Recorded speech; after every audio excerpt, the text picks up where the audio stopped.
And welcome back, everybody, to Go with the Flow, presented by R.S. Andrews. And I personally am happy to be back after some personal business took me away from the show last week. It is good to be here today. Now, word on the street was the show is half as long without me last week, but I would also say half as long means half as fun. So we're ready to get back at it. And I think a sneaky, very good slate of college football here this weekend. A lot of that in the SEC. Also some prime national games as well, and fun to be talking about Georgia after a big cover, first of the season last week, against the spread, laying the smack down to Kentucky last week, and now Georgia heading on the road to take on Vanderbilt. We'll have all kinds of thoughts about that spread and everything else in the big games of the upcoming weekend coming up here in a moment. Prior to that, though, let me remind you that this is Go with the Flow, presented by R.S. Andrews, and let me explain to you how our game works here.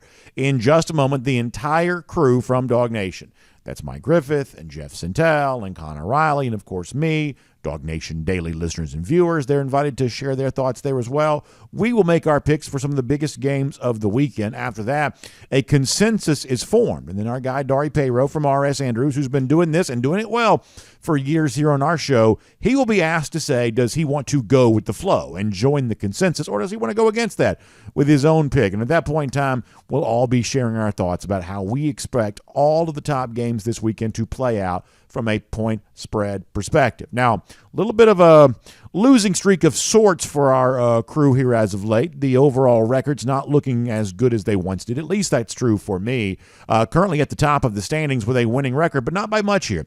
Just 3-3 for me a week ago. That puts me at 19-17 on the year. Dari Payro also 3-3 last week. That gets him to 18-18 on the year. Connor a game back of that after a 3-3 week. Congratulations to Jeff Sintel, the only one to put a winning week together last week at 4-2. That puts him at 16-20 on the year. The same record as well as our buddy Mike Griffith, who was also 3-3 last week. So that's where things stand. A little bit of a pre-rally decline, if you want to call it that, with a chance to add and pad those records here coming up with some games here this week. Prior to unveiling those, let's also remind you, all of this is brought to you by our friends at R.S. Andrews, because as good as Dari Payro is at picking games, he's also very, very good, and the team he's got there at R.S. Andrews, excellent when it comes to taking care of you for your air conditioning, heating, plumbing, and electric needs. Now, we've felt a little chill in the air in the mornings the last few days. That's a reminder that winter is on its way, and eventually it'll be here. And when it gets here, you want to be toasty and warm inside your house. You want to have that heating system tuned back up to factory fresh specs so that you can do just that. So please go to rsandrews.com. And they will tell you exactly how you can do that. They'll come out, and their friendly, well-trained techs will take good care of you and get that heating system ready to go for the winter that's on its way. So once again, find them online, rsandrews.com. Our first game on the docket today sees Georgia going back on the road in SEC play, this time not to the hostile environment of a place like Jordan-Hare Stadium, but sleepy Vanderbilt, which is even a little bit sleepier than normal because of the ongoing construction there at the stadium. It is 11 a.m. local kick, as Georgia now sees itself playing as a 31.5-point favorite, fresh off a dismantling of Kentucky last week. Of course, we know what happened the last time Georgia was in Nashville, a dominant win against the Commodores that day. Will it be that easy again? Well, that's what the point spread's for. 31.5 is the number. Mike Griffith, we start with you. What do you want to do with Georgia, favored by 31.5 on the road? Yeah. I mean, the odds have gone up. I saw it was 29.5 early in the week, and I was taking Georgia. Now you're really making me think with the BA line here. I'm going to stick with Georgia, though. I feel like Georgia has a lot of momentum. I think Kirby Smart's going to want to keep that momentum. And even when Georgia substitutes, we've seen that Kirby lets those backup quarterbacks throw the ball. Vanderbilt's in the middle of a tough stretch. Noon game probably doesn't help anybody. Give me Georgia and give the points to Vanderbilt. So Mike taking Georgia minus the big number here. Jeff Sintel, fresh off a winning week last week. What do you want to do with the 31.5? Well, I think my name kind of says it all. Still picking the dogs to cover. I think my win-loss record would look pretty sporty if I wasn't so stubborn about picking the dogs to cover every week. I'm picking them to cover this week. I think what we saw last week with some of those whispers that I heard about how the dogs looked in fall camp and how they look sometimes this summer in their OTAs and everything else, their summer passing leagues. I think it's coming for the dogs. I think, what was the last time they played in Nashville? Georgia had 28 points in the first quarter. I think it's going to be one of those kind of games. And I do subscribe to the Mike Griffith conspiracy theory here that as many times as Kirby Smart can hammer Vanderbilt in the near future or for the rest of college football, I think he's going to do it. Give me the dogs to cover big here. So a lot of love for UGA minus a big number. Connor Riley, you want to join the fray and all that? I actually do. And it's not so, I do think there's a chance that Georgia comes out maybe a little slow this week, given the opponent, and it is an early start time there in Nashville. But the last time Vanderbilt scored a competitive touchdown, i.e., non-garbage time against Georgia, came back in 2017. The last time Vanderbilt scored a touchdown of any kind came back in 2018 when these two teams have met. So this is a Vanderbilt team. Hasn't looked all that great when they've played against SEC opponents so far this season. I expect Georgia to pour it on. And I think like we saw last year in this game when Carson Beck got some very important reps there at the end of the game, I think you're going to see Georgia try to do the same with some of its young players here as the schedule does at least get somewhat tougher coming out of a bye here. So give me Georgia minus the 31.5 and a chance to see some backups get some real quality reps here in the second half. 97% of Dog Nation daily listeners and viewers also on the side of Georgia here. I'm going to do it as well, but I'm somewhat reluctant on this. I'm going to run through this here a little bit. First of all, Vanderbilt has yet to cover the spread in any game here this season. Georgia's obviously dominated against the Commodores the last 2 years, 55-0 a year ago, 62-0 going back to 2021. So maybe that, from that standpoint, makes it seem easy. But here's ultimately the thing that kind of sides me with Georgia here minus the 31.5. Georgia got its first cover of the year a week ago. That's a 14.5-point number they covered against Kentucky. But that's a number that actually dropped from like 24 back in the summer. One of the things we said is that eventually there would be a little bit of a recalibration of Georgia if the Dogs weren't going to cover more spreads. And last week was a little bit of an example of that. Compared to the early summer look-ahead lines, game of the year type stuff, you lose about 10 points of spread value on Georgia by the time that game's played, and that was an easy number for Georgia to get across. Believe it or not, there's a similar thing kind of going on here with Vanderbilt because while Mike mentioned the fact the number may have climbed a little bit from where it opened, it's actually down a good bit from where it has been in previous years. Georgia was a 37.5-point favorite last year at home. Now you obviously tack on a couple of extra points for home field advantage. But go back to 2021 when Georgia, which was maybe a historic team, 36-point favorite at Vanderbilt. This year, just 31.5. So there's a little bit of a recalibration down in terms of the overall expectations for Georgia, which gives Georgia a little bit more of a manageable chance to now, cover this spread here in this spot. I'll be completely honest. If this wasn't for a game and for some fun where we're all picking the same game, I think there are much better games to probably bet because I don't feel great about Georgia minus this big of a number on the road, knowing it's got a bye week to get ready for after that. Georgia, historically speaking, has not been very good going into bye weeks. But Vanderbilt this year is just a far cry from what it was a year ago when it won 3 or 4 non-conference games in September, won a couple of times in SEC play. Vanderbilt may just be this bad. So against my better interest, I guess, and my better judgment, I'm going to take Georgia minus the 31.5, which already puts a clean sweep on the side of Georgia. Is it that easy? Does Georgia cover this big of a number on the road with these? Never forget how they left the seniors hanging a couple years ago. Kirby hasn't forgotten. He's going to pound Vandy every single time he plays them. He's not going to let up on them. He is going to be full throttle. They're easily going to cover that number. I love the Dogs. So Dari Pero giving you a strong take there on Georgia, and that, folks, is a clean sweep for Georgia to cover. Very big number at Vanderbilt in Nashville there on Saturday. We'll turn our attentions now to another game in the SEC where Alabama is suddenly riding high. Winners at Texas A&M last week. Alabama coach Nick Saban says it's probably the most mistake-laden game that he's ever seen his team win in the entirety of his coaching career, but nonetheless, Alabama does walk away a winner. Arkansas, as of late, things haven't been quite going so well for the Hogs here, but they're going to try to turn that around as a 19.5-point underdog against Alabama there on Saturday. Of course, Arkansas last week, a loser to Ole Miss, but closer than the experts expected it to be. Nonetheless, they find themselves facing a daunting task as 19.5-point underdogs on the road at Alabama on Saturday. Mike Griffith, we come back to you. Arkansas against Alabama for the last time as SEC West foes here. What do you want to do with the Hogs plus 19.5? Yeah, what a tough stretch for Sam Pittman. He just can't get a break with the scheduling. LSU, A&M, Ole Miss, and now they roll into Tuscaloosa. 19 seems like a lot of points for me. I think Sam Pittman does a great job keeping his guys motivated. He's got some upperclassmen on that team. I think they're going to show some pride. I think that Alabama will win, but give me Arkansas to cover the spread. So Mike taking the dog plus the points there. Jeff Sintel, how about you? Alabama hosting Arkansas. The number is 19.5.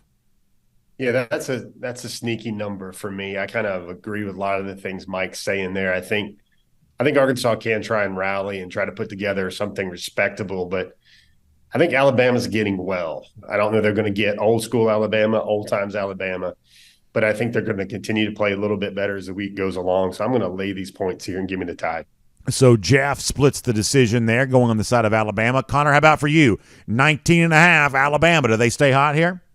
I could certainly see a world in that where that happens, but I'll ride with Sam Pittman here. This is all for fun. So give me a yes, sir, and give me the Hogs plus 19.5 on the road this week for no other reason than I enjoy Sam Pittman, and things have been tough there of late for him. Dog Nation Daily listeners and viewers almost want to go your direction there on that. 45% of them, in any way, on the side of Sam Pittman there, but ultimately that puts 55% on the side of the audience with Alabama here. Perhaps just too much cachet to overcome for Sam Pittman, but I believe in this particular case, the majority of the audience who's on the side of Alabama are actually wrong here, though. Let's talk about the story for Alabama here just for a moment. 3 straight covers for them after a 10-game stretch prior to that, where the Crimson Tide had covered just twice. So Alabama's clearly playing at a different level against the spread in its last 3 games than it was for much of this season, dating back to last year there as well.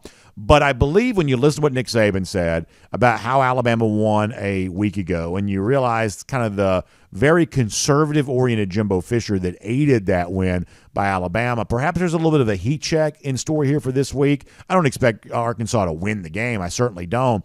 But look at the numbers here for Arkansas. In Sam Pittman's tenure as Arkansas coach, going back to 2020, they're actually 9-4-1 against the spread on the road in the SEC under Sam Pittman. So when going on the road in SEC play under Pittman, they've beaten expectations more often than not. I think 19.5 is a pretty big number here for an Alabama team that I still think is with its share of problems, despite the fact that it's been winning games as of late. So I believe the Crimson Tide wins, but I believe 19.5 is a little too much in the way of points.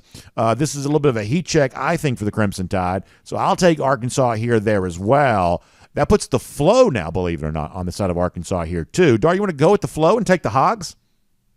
It's a tough line here. You know, it's just because it's very strange because they've been discounting Alabama all year.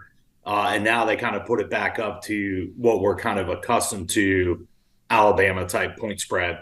I mentioned this stat last week. Last week it was 14-4, where Sam Pittman's an underdog.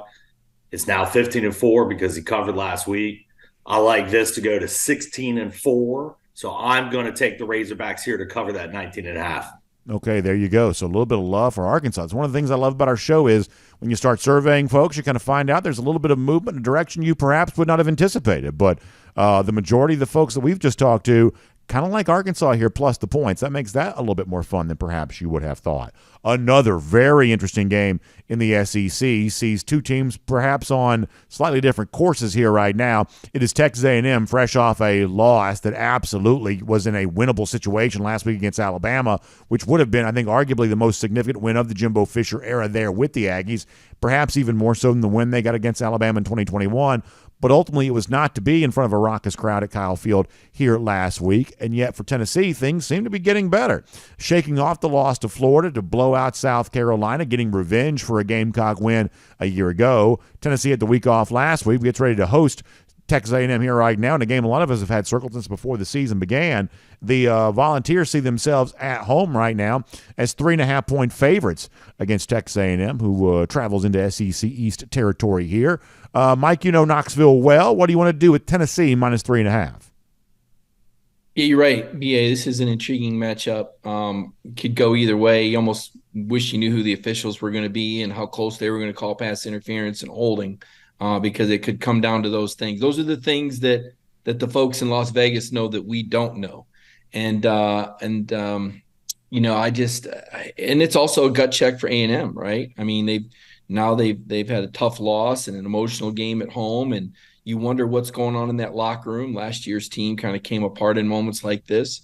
But you know, I'm going to bet on the Aggies here. I'm going to take those points. 3.5 is just that half a point is just enough for me to go with A&M in this game. Okay, so Mike taking Texas A&M plus the points on the road. Jeff Sintel, back to you. Tennessee hosting Texas A&M with the numbers sitting here at 3.5. Yeah, guys, I've learned from this program. Darian, Connor, and Brandon all tell me and Mike that that's a hook. That's what that extra half point is. That's a hook to get you a little bit out there, get you a little eye candy. I look at this game kind of simply. What is Tennessee trying to do more and more of this year? What do the trends say? They're trying to run the ball more. They're trying to establish things on the offense with their offensive line. And what does Texas A&M do well? They've got a great defensive front. For me, that is enough for me to say, give me the edge in A&M in that one. Give me the Aggies. I'll take those 3.5 points, especially that hook. I'm going to ride with the Aggies on this one. Jeff taking a rare underdog here. That's kind of fun to think about. So, Connor, a little bit of love for Texas A&M right now. You want to follow up on that? No, I'm spooked by both Jeff and Mike, picking A&M here, especially a week after. Yes, they probably should have won that game, but quite frankly, didn't look all that impressive as well either. And, kind of mangled that game there at the end. This is a Tennessee team. I think the fact that it's at home, I think you're going to see a different Tennessee team than maybe what we saw on the road against Florida a few weeks ago. I think that crowd is going to be able to, maybe help that Tennessee offense a good bit more. And so I don't feel great about this. I don't feel great about either of these teams, but give me Tennessee here minus the 3.5.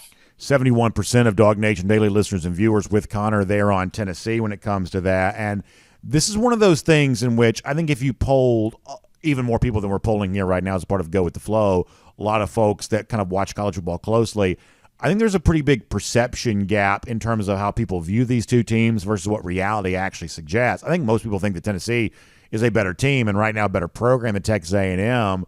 But in actuality, this spread 3.5 would kind of tell you on a neutral field, both these teams are actually pretty evenly matched. In fact, according to the ESPN FPI data, A&M 15th in the Football Power Index, Tennessee 17th. So if anything, a slight nod in the direction of Texas A&M. Aggies are my pick here in this spot there as well. And ultimately, this is what it kind of comes down to for me. Overlook the fact that Texas A&M's just 1-6 in its last 7 on the road. Overlook that. Don't worry about that for a moment because this team clearly is having a hard time meeting any expectations when they leave College Station, and it's no picnic for them to win there either. But my big issue is when you look at Tennessee, Josh Heupel era 9-9 against the spread in SEC play. But for a team, and Jeff's right, they're running the ball more now than they used to, but this is still a team that wants to score a lot of points. This is still a team running the Josh Heupel offense, and you would think they'd want to control the pace while doing so. But actually, you go back and look at their last 9 in going back to the start of the 2022 season when they kind of got it rolling. They're just 4-5 to the over in, or I should say to the under, 4-5 to the under there in SEC games during that span. So in other words, controlling the pace, playing faster than their opponent wants to. That's not something that Tennessee's actually been able to do with regularity as much as you might think. The slower this game goes, the more it does play into the hands of Jimbo Fisher here. I think the point spread could be a factor. In other words, it would not surprise me to see Tennessee walk away a winner, but A&M keeping it slightly closer than the experts think, especially in excess of a field goal, which we are right now. But I think the value here is on Texas A&M, and I've sort of thought that even since before the season began, so I'm not going to change my tune just because the Aggies laid an egg last week. I'll take Texas A&M plus the 3.5, and Dari, that puts the flow on the side of unranked Texas A&M going into Neyland Stadium on Saturday. You want to join, and you should say you want to go with the flow and take the Aggies here. Yeah, I can't do it. As much as I want to see Texas A&M win this game, they've lost each of their last 11 road games when they're an underdog. I think it's going to be 12. I think the Vols just have too much offense for the Aggies to keep up. Even with their great defense, I think they're just going to be able to make too many plays on the offense side of the ball. So there you go on that. Another fun rivalry that in some form or fashion due to come to an end as the SEC transitions away from division play. That's LSU hosting Auburn. Obviously, we know what the story is in this rivalry for quite some time. It was a long stretch of time that Auburn had not won at LSU. They finally broke through and did that during the 2020 season. Of course, lots have changed for both teams since then. It was a close win for LSU at Auburn a year ago. It was otherwise a excellent SEC West winning year. And now you see LSU hosting Auburn as an 11.5-point favorite. Of course, LSU coming off a thrilling, probably more thrilling than LSU fans wanted to be, win at Missouri last week. and Auburn, for the most part, has scuffled through much of Hugh Freeze's first year on the job. So it's Tigers versus Tigers in Baton Rouge. This has been a historic, very, very fun one. Going back to the earthquake game and everything else is going on here. But for today, we're looking at LSU as an 11.5-point favorite. Mike Griffith, what do you want to do with LSU minus the 11.5? That's too many points. Give me Auburn. So straight into the point is Mike Griffith there on that. Jeff Sintel, how about for you? Hey guys, I think Mike took the under on our show today with that answer right there, under the 58 minutes. First of all, I'm going to level set some appreciation for Auburn LSU. These are phenomenal football games. Everything goes crazy. Brandon even mentioned a couple of instances right there, but I think you got two teams. I think Death Valley, home field means a lot. We saw what home field meant to the Auburn Tigers. I broke this game down quickly in one way. I said Jaden Daniels, LSU is thankful every time he touches the ball, and he's been playing great. I agree with what Hugh Freeze said. He deserves to be in the Heisman conversation. And you got Auburn, who every time they have a snap on offense, they wish they could put the ball in some other quarterback's hands. I think Jaden Daniels got some weapons. I think Auburn doesn't have a quarterback. I think LSU probably has one of the 5 best in the game. That number's big, but I like the LSU Tigers to cover that one. I don't dispute what Jeff's saying there about Jaden Daniels. I think Daniels had an outstanding season. He was probably the difference maker and what ultimately proved to even be a cover for LSU last week at Missouri after the pick 6 sealed it there. Connor, a split decision here between LSU and Auburn. What do you want to do to break the tie? Yeah, a couple just sort of housekeeping things here. One, BA, weren't you saying earlier in the season that LSU was playing the wrong quarterback? Hey, listen, I've already taken my L on that. I've claimed myself for being wrong on that now a few times. Jaden Daniels is playing, and I've said this in the show plenty, he's playing at a much, much higher level than I expect him to be able to play. He is really having an outstanding season, and I just have to take the L on that. Just want to clear that up there. I was a little confused. Fair enough. I like LSU here for the simple fact that I think this Auburn defense can be thrown on. Conversely, I think if you want to score on LSU, you have to do it through the air, as I think Ole Miss and Missouri have shown you. Auburn can't really throw the ball that well. So I like LSU here minus the 11.5. I'm really interested in seeing what we see out of this Auburn team. If they're able to keep it close, I think that's an encouraging sign for Hugh Freeze. But if this game maybe gets away from them, man, that sets up to be a really long season down there in Auburn, and then the good vibes of hiring him may dissipate pretty quickly there. Audience has no idea what to do with this, 56% on the side of LSU, but these are two teams that have been pretty tough to figure out. Connor mentioned keeping it close. Last year, even a Brian Harsin-led team was able to do that, just 21-17. LSU coming in as an 8-point favorite, but ultimately not able to cover that number. Of course, Auburn for a while has been a very different kind of team there at home. Ultimately, though, I do like LSU here, despite the fact that their defense has been terrible. They've given up 31 or more points in all but 2 of the games thus far this year. This is LSU, allowing 32.3 points per game here this season. That is a very un-LSU-like mark, but they may be playing the right team with those kinds of issues right now.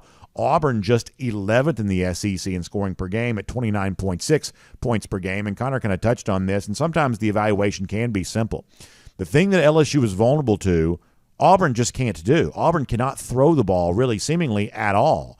And so as long as LSU, and what is certainly turned into a very weak secondary, no longer DBU, not by a long shot, if the LSU secondary is not being exposed, then LSU as a football team actually sort of seems semi-fine, especially with Daniels doing some of the heroic things he's done thus far this year. So against another opponent, there's probably a lot to dislike about LSU, but Auburn may be the right team for LSU here right now to show a little life after kind of finding a way last week on the road at Missouri. So 11.5 is not a small number, I'll acknowledge that. But given the matchup between the two teams, I think LSU's the play here. That also puts the flow on the side of LSU. Dar, you want to go at the flow and take LSU? You have awful offense meets zero defense. I'm going to roll with LSU to win by 2 touchdowns on the road at Auburn. It's the fifth best scoring team in the country. They're averaging about 45 points per game.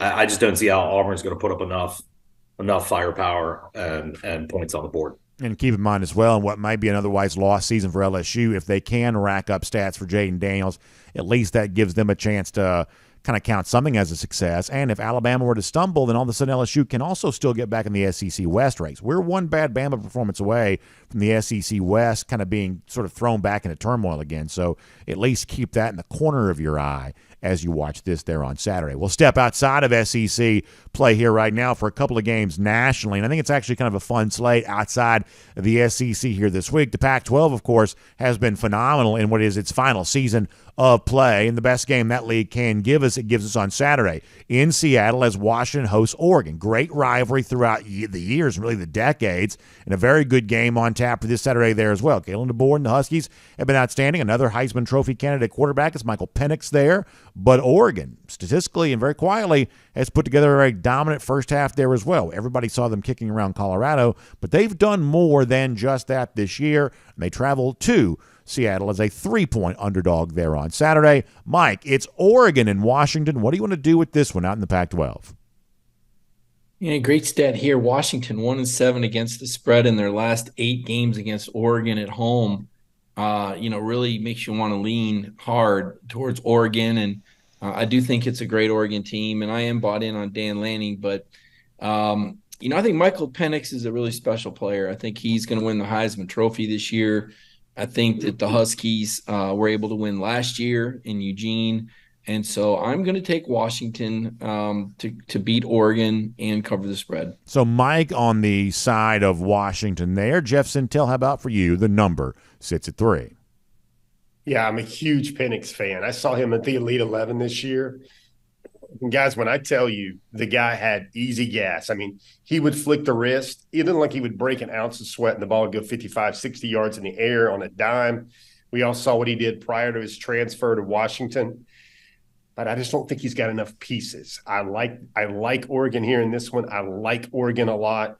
I think if you look at simple matters, who's got more players, who's got more blue chip ratio numbers here. Also look at the other thing. The FPI index has these two teams very close, and they're trying to tell you something with that 3.5-point line. But I like Oregon. I think Bo Nix is not quite Michael Penix, but he's pretty good, and I think that's going to keep Oregon in this game. They're going to be able to win this game. They're going to be able to cover this line. They're going to win this football game by, I believe, 7 to 10 points. All right, and let's just be clear, we are picking it at 3 here right now, but solid analysis there from Jeff. Split decision here once again between our two scribes, Connor. Jump in here and break the tie once more.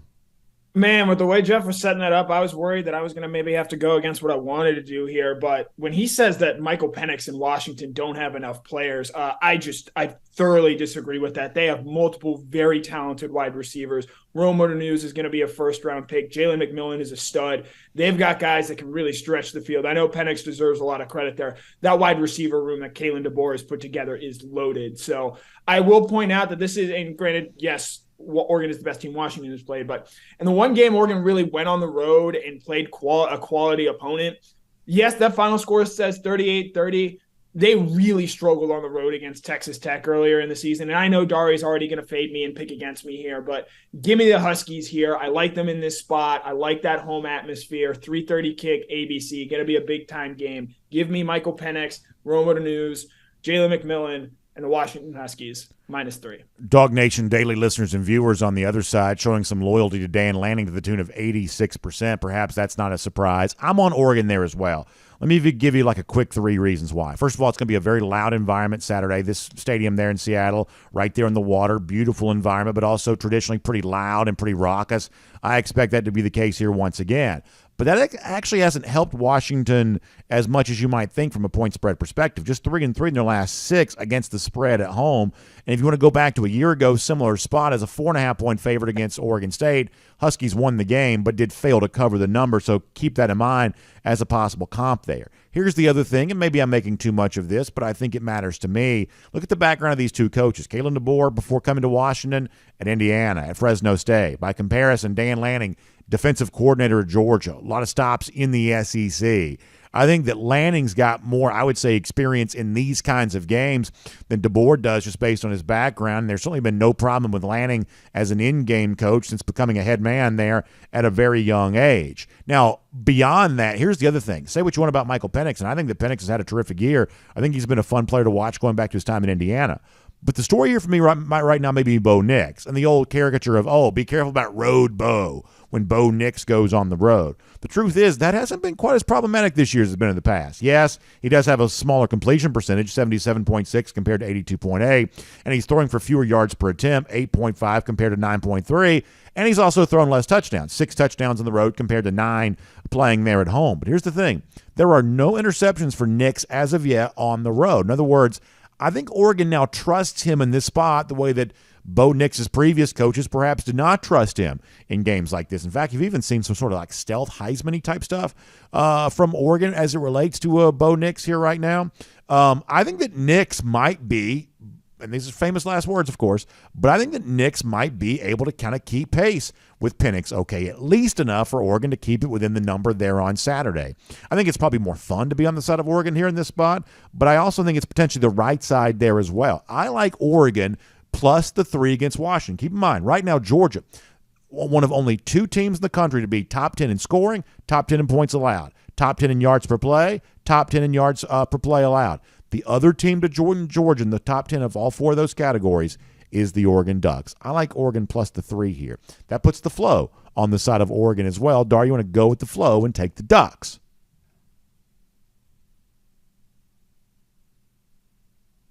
Yes, I'm actually going to take Oregon here. I'm kind of leaning them in this game. I think it's going to be really tight. Washington's really struggled when they played at home in October to cover anything for several years. I think Oregon is just a better balanced football team on both sides of the ball. Washington can't run the football. Their passing offense is great. They got great wide receivers. Penix is amazing, but they just can't run the football. And their pass defense is questionable, ranking 94th in the country right now. So I think Bo Nix is going to put up some good numbers, and I think Oregon is going to cover this number. Washington still may win this. I think it's going to be a really tight game all the way down to the wire, but give me Oregon. Keeping in the Pac-12 here for a moment, at least involving one Pac-12 team. You see USC traveling to Notre Dame. Fun rivalry game here. Of course, the Irish coming off their second loss of the season last week at Louisville. Raucous crowd there at the Pizza Box, Papa John Stadium there for that. USC in a game that ended, around 2:30 a.m. Eastern time last week, going into overtime against Arizona. The Trojans' defense was as bad as ever, but USC did find a way to win there in that spot, and they see themselves here traveling to South Bend as a 2.5-point underdog here, undefeated and ranked in the top 10, but an underdog against the Irish there on Saturday. So, Mike, I come back to you for Notre Dame minus the 2.5. What do you want to do with the Irish here? Yeah, USC hasn't won in South Bend since 2011. I think the fact that this game is under the lights helps USC. I think the USC offense is too much. I don't think Notre Dame can stop them. They struggled against Louisville last week. I think this game is a game where Bear Alexander roars and helps the Trojans actually win the game outright. I know Notre Dame is a 2.5-point favorite, but I'm going to take USC to win and cover outright with former Georgia defensive tackle Bear Alexander helping them out on their defensive line. No, there you go. Jeff, how about for you? Notre Dame favorite 2.5 hosting USC. Yeah, this was a kind of one of the tougher ones. I know everybody's focused on Oregon and Washington because it's going to be spectacular, but I just don't know what to make of either of these teams, especially with what Notre Dame does against Louisville. I do say Notre Dame has played better teams, played in more contested football games. They've shown more of a pulse. I guess really I just go with my gut. I think USC is – what is it? What did Deion say recently? Hot garbage, paper champion. I just don't think USC has it. I think sooner or later they're going to get a reckoning. I think they're going to catch 2 or 3 losses in the season to come, maybe even 4. I think it starts with this one. Give me Notre Dame to kind of get back on the good mojo train right here. I think Notre Dame wins this one. And that USC defense, diaper bin, man. Diaper bin. Split decision once again amongst our scribes. Connor Riley, how about for you? Notre Dame hosting USC. Yeah, kind of similar to the Auburn LSU in that Notre Dame's offense has been real bad these past couple of weeks. And obviously USC's defense can't stop anyone, but Caleb Williams is the best player in this game. And while, yes, I think Jeff and Mike are right to point out some of the concerns with USC, I trust that Caleb Williams is going to have the ball in his hands late. He's going to make a play there. So give me USC plus 2.5 on the road. Similar to Mike, I like. If you like USC in the game, I would recommend taking them on the money line rather than 2.5. And that's probably pretty wise. 81% of Dog Nation daily listeners and viewers also on the side of USC here, and I just think that's a case of perception not quite matching reality. My analysis on this is going to be pretty simple here. I can't get over this USC defense here right now. Let me give you just one quick note. USC undefeated, name brand team, Heisman winner at quarterback, undefeated, as I said, and yet they've dropped in the AP poll 3 weeks in a row. Sometimes there really is a wisdom in crowds, and I think people are watching USC and they're saying, hey, despite the fact this team is winning games, including last week hosting Arizona, they just don't have the look of a top 10 team, and they are far from any kind of actual legitimate playoff contender. Notre Dame's lost twice, but honestly, Louisville's probably better than you realize, especially with the work that Brom's doing there at the head coaching spot. And the Ohio State game was a little bit ugly, but Irish did show some chops in that game defensively, something that USC has no business being on the same field with here right now. So to me, this is entirely a stand against USC. I think they are absolutely fraudulent. It seems like there's a lot of folks that agree, including AP poll voters, kind of changing their opinion in a downward trajectory in each of the last 3 weeks. I like Notre Dame here plus the 2.5 to get the bounce back after the outright loss to Louisville last week. That also puts the no flow remains on the side of USC. Dar, you want to go with the flow and take USC? No, I mean, I don't think that's the direction I'm going to go. I don't really understand this line, how they have it set as Notre Dame minus 2.5. I mean, this is a fishy line. Notre Dame's lost 2 of their last 3 games. They kind of escaped Duke, could have been 3 in a row, looked really bad against Louisville, and somehow they're favored in this game. I mean, I think that's just trying to lure bettors and actions on USC. I mean, they're the number 1 offense in the country, so you know they're going to put up points. They're going to be able to move the ball. With all that said, I've been waiting for this game all year. I was hoping they'd both be undefeated coming into this game. I just like the matchup of how physical Notre Dame can run the ball, and they are much better on defense this year. And I think they'll be able to get some stops against USC, but I really don't see USC stopping them and stopping that running game. So I'm going to take a flyer with Notre Dame to cover the 2.5 and win this game at home. Okay, so there you go. A little bit of love there on Notre Dame. We'll also expand things out here and look at the rest of the board coming up with our best bet selections. Prior to that, though, let me remind you, this is Go With The Flow, presented by R.S. Andrews. You just heard there from Dari Pero, and you can hear from anybody at R.S. Andrews anytime you need if your water heater goes out, because if that happens, you don't want your weekend ruined by cold showers and mad family members because of the plumbing issue that may be happening there. Our friends at R.S. Andrews can give you the peace of mind you need to know you can get it replaced in many cases the same day. So make sure you find them online at rsandrews.com, and they will take care of you for all of that. Once again, that website, rsandrews.com. All right, let's expand things out now. Look at the rest of the board here just for a moment. Perhaps some diamonds in the rough, some gems to be unearthed. Mike Griffith will give you your choice of anything that's left over. You got some best bet picks for us here for the weekend? Yeah, usually when 2 5-1 SEC teams meet, it's a pretty big deal. Didn't make the cut for the show today, but it's going to make my best bets list. Kentucky and Missouri playing a pretty big game in the East at Kroger Field. It's going to be a night game. I think it's going to be a fascinating game. I'm having a hard time figuring out who's going to win. This game is usually really competitive, but I'm going to go with the over. The over-under on this is 52.5. I'm going to take the over. I think you're going to see a shootout at Kroger Field. The other game, what I think is a really tantalizing game and should be a fun game, is that Florida's going to be at South Carolina. And, of course, Steve Spurrier will be there. He's intrigued as anyone. Of course, his name's on buildings on both campuses. Best coach either program ever had. I think I'm going to go with South Carolina to cover. There's a 2-point spread. Both teams have looked good at times. Both teams have looked really bad at times. Both programs kind of teetering. They both really need this.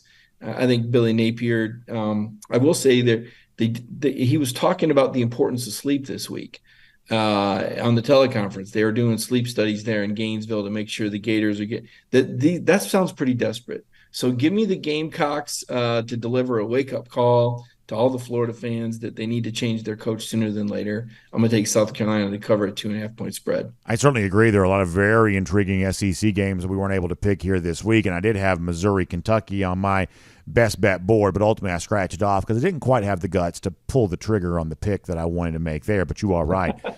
Fun. I do want to know. I do want us to know that Brandon does get to pick his favorite games because he's very, very good at this. But the fact that he gets to pick his games kind of tilts it in the favor of the host.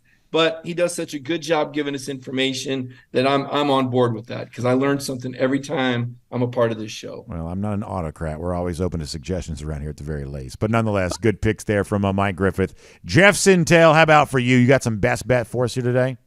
Yeah, I got two. But first of all, I'm going to applaud both Mike and Brandon for talking about some of these games. I think Brandon just used the phrase scratch off. Like there were 2 or 3 games I was like, man, I'm glad this one is not on our docket because like Mike went in that direction.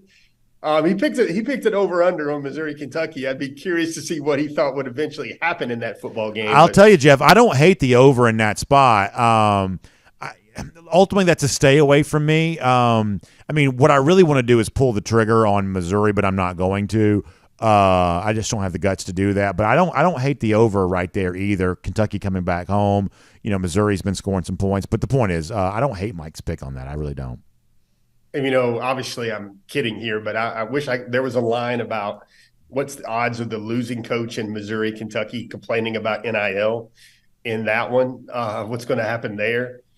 I eventually, and again, Mike, lots of gravitas, lots of chest for looking at Florida. I like scratched off Florida, South Carolina. Nope, no one knows that. Missouri, Kentucky, Miami, North Carolina. I stayed away of all those.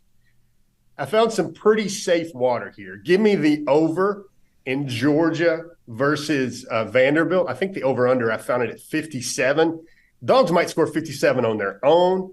And then my second one was probably crystallized in my mind after I heard that Travis Hunter was coming back for Colorado. I think the Stanford-Colorado line, I have it at 12. Colorado's getting 12. I think Travis Hunter might score 14 points on his own as he kind of jumpstarts his All-American campaign again. Those are my two best bets, and there's some treacherous water out here. I know Connor is going to pick all three of those for us, or I know Dari is because that's what they do. There you go. Jeff Sintel on the side of Colorado, and I guess Shador Sanders do the watch celebration again. And also Georgia Vanderbilt with the over. Be careful on that. But nonetheless, those are the picks from Jeff Sintel. How about Connor, your best bets here for the upcoming weekend? Yeah, Brandon's got us picking games, double-digit SEC favorites, whereas, you have, teams Georgia's going to see on their schedule in the coming weeks, Florida and Missouri in close games against teams Georgia's already played. You think those would be maybe perhaps more interesting picks there. But again, well, hold on. Which game would you have taken? Now, first of all, we were on pace here to be done this show in 40 minutes. If you're going to start nitpicking the games we're picking, it's not my fault when the runtime runs over here. But what game would you have rather had? Then I would have taken Kentucky, Missouri over Arkansas, Alabama. Okay, fair enough. I've got two picks here, and they're two stinky underdogs here. I could not recommend this, but I kind of like these spots here. Iowa, plus 10 on the road against Wisconsin. I thought about the over-under in this game. It's 34.5. That is atrocious. This Iowa defense, look, say what you want about the offense here. This is an Iowa defense that is going to make things tough. I am not a big fan of Phil Longo, and I think this Iowa team is going to find a way to keep this close. The other game, look, BA touched on Louisville, coming off a big win, storming the field against Notre Dame. This Pitt team stinks. They are not good, but be very careful going on the road there. This number is at 7.5. Give me Pitt plus 7.5 against an unbeaten Louisville team. Would not surprise me if Pitt finds a way to win this game outright because that's just how college football goes. But I've got Iowa plus 10, and I've got Pitt plus 7.5. Connor and I have a similar mind here. I've also got Louisville Pitt, but I'm going to attack it a slightly different way. I've got under 44.5 in Louisville Pitt. That's my kind of approach to that because I do think this is one of the worst spots to be in a week after what really was an emotionally lifting win there for Louisville. So I'll go under 44.5 for Louisville and Pitt. I like that spot. Admittedly, my best bets have not been going that great here this year. Nothing to write home about, so please don't tail me on these here right now. But trying to get back to winning ways. Let me also give you a spread play there as well. And once again, kind of zagging after a big win from a week ago. Wyoming got the win last week against a ranked Fresno State team, but find themselves in kind of a tough spot here in Colorado Springs at Air Force. You see Air Force favored 10.5 against undefeated Wyoming here. I'm going to take the Falcons minus the 10.5. So give me Air Force minus 10.5 against Wyoming. That's hosting Wyoming, by the way. And give me the under 44.5 in Wyoming Pitt. Those are my best bets here for the week. I had a few other games that I sort of thought about pulling trigger on, but the truth is I haven't been picking well enough in this spot to pick like 5 games. So let me stick with the 2 that I really like. I like the Falcons minus 10.5. I like the under Louisville Pitt. And with that, I'll cede the floor to Dari Payro.